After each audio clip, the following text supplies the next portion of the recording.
Boa noite, irmãos, a paz do Senhor, louvado seja Deus. Estamos de volta com a Hora Nazarena, uma devocional da Igreja Nazarena no Tauá, para abençoar a sua vida. Devido a alguns problemas técnicos, nós ficamos fora do ar aí praticamente durante 22 dias.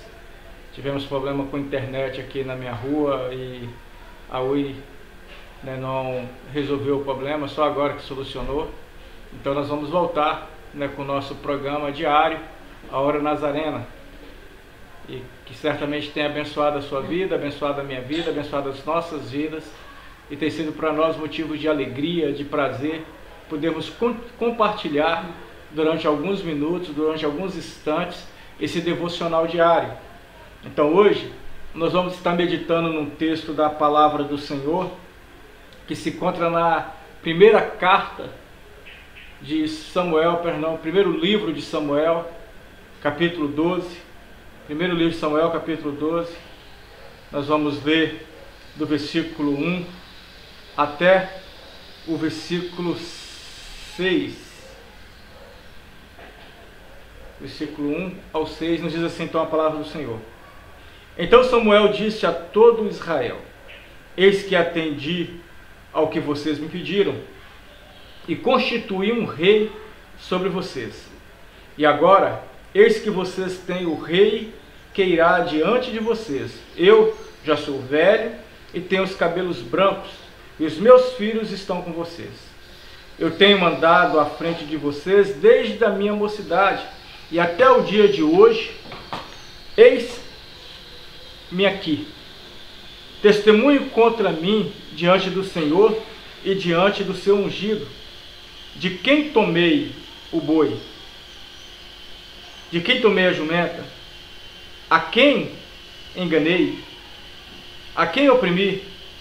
E das mãos de quem aceitei suborno para encobrir com eles os meus olhos? Falem, e eu restituirei. Então responderam: você não defraudou ninguém, e nem oprimiu, e nem tomou coisa alguma da mão de alguém. E eles lhes disse: o Senhor é testemunha contra você, e também o seu ungido é hoje testemunha contra você, que não encontraram nada nas minhas mãos. Samuel é um dos maiores juízes de Israel. Nesse texto, ele está prestando conta, depois dele ter concluído praticamente o seu ministério de mais de 50 anos à frente do povo de Israel, como juiz. Todos sabem que Samuel, ele chega na casa de Eli, ainda criança, e substitui Eli como juiz, como sacerdote e como profeta. E depois, então, quando ele já estava velho, então ele é mudado e é colocado Saul como rei. E nesse episódio, então, ele está prestando conta do seu serviço. Todos sabem que essa semana, no próximo domingo, nós estaremos passando pelas eleições municipais, estaremos elegendo vereadores e prefeito. A Igreja do Nazareno em si, ela não se envolve com política. O nosso manual não nos permite alguns fatores, mas isso não nos impede de entender que a política também é algo a qual Deus se envolve. A Bíblia nos fala que feliz é a nação cujo Deus é o Senhor. Então a Bíblia nos fala que nós devemos orar a Deus para que tenhamos governadores ou dirigentes, líderes justos. E quando um rei é justo, o povo prospera. Ou seja, quando o governo é corrupto, é ruim, o povo geme. E eu queria, durante essa semana, Deus assim nos permitindo, trazer alguns homens de Deus que nos mostram o exemplo de que, mesmo sendo fiéis a Deus, se envolveram com política e não corromperam. Então um deles é o que nós estamos vendo agora, Samuel. Samuel, ele exercia os três ministérios que nós podemos ver dentro da estrutura religiosa e política de Israel. Naquela época ele era juiz, então ele julgava o povo. Ele era sacerdote, ele apresentava as ofertas daquele povo ao Senhor, e ele também era profeta, então ele era o vidente, aquele que testemunhava e trazia a palavra do Senhor. E quando ele está, prestando conta dos seus últimos trabalhos, ele usa as expressões, que tenha Deus como testemunha entre mim e vós, e agora o seu ungido, ou seja, o rei que ia assumir o seu lugar. Se eu defraudei alguém, se eu peguei o boi de alguém, se eu enganei alguém, se eu aceitei suborno de alguém para julgar injustamente, e todo o povo chega para ele e diz o seguinte: nós somos testemunhas, e Deus é testemunha, o rei é testemunha, que tu nunca nos faltaste em nada. Então isso nos mostra que muitas das vezes a gente acha o seguinte: todo político é ladrão. Isso é mentira. Agora, nós somos responsáveis por aqueles a qual nós colocamos para governar o nosso estado, a nossa nação, a nossa cidade. Talvez as pessoas perguntam o seguinte: nós temos que votar em pessoas crentes, evangélicas? Eu diria para você: não. Agora, você deve conhecer os princípios da pessoa que você vota.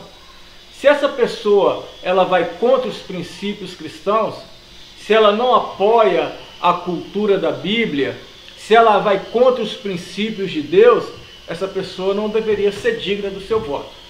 Há muitas pessoas que podem não ser cristãos, mas que ela tem princípios retos, e isso é agradável ao Senhor. E há muitas pessoas que são cristãos, que mesmo sendo cristãos, frequentadores de igreja e são políticos, e que os seus princípios não são tão retos assim.